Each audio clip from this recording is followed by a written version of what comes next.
Iako se nogometna reprezentacija nije plasirala na svjetsko prvenstvo, Hrvatska ipak ima predstavnika u Južnoafričkoj Republici. Miran Pirner prvak je u freestyle nogometu i ide se boriti s najboljima. Više Nino Štambuk.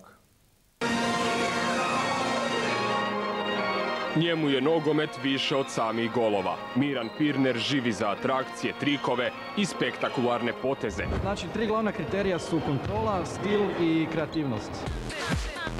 Kreativnosti mu ne nedostaje. U stvari ima je toliko da je osvojio i prvenstvo Hrvatske. Ambicije su mu svjetske, a i uzori dosta poznati. Trenutačno je najbolji Cristiano Ronaldo i Ronaldinho su ovako tu od nogometaša koji mogu najbolje izvesti trikove.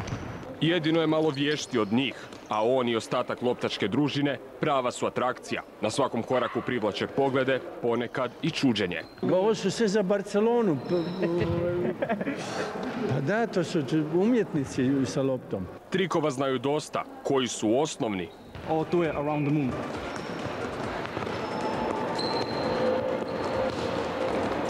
Ovo je bio Lemons Around the World. Ovo je bio crossover.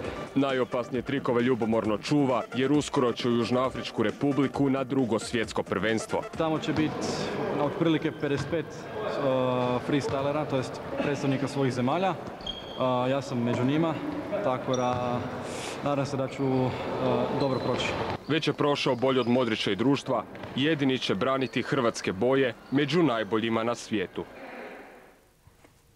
Eto, to je sve od sporta. Neka mu je sve srećno. Hvala ti, Filipe. Ostani još malo.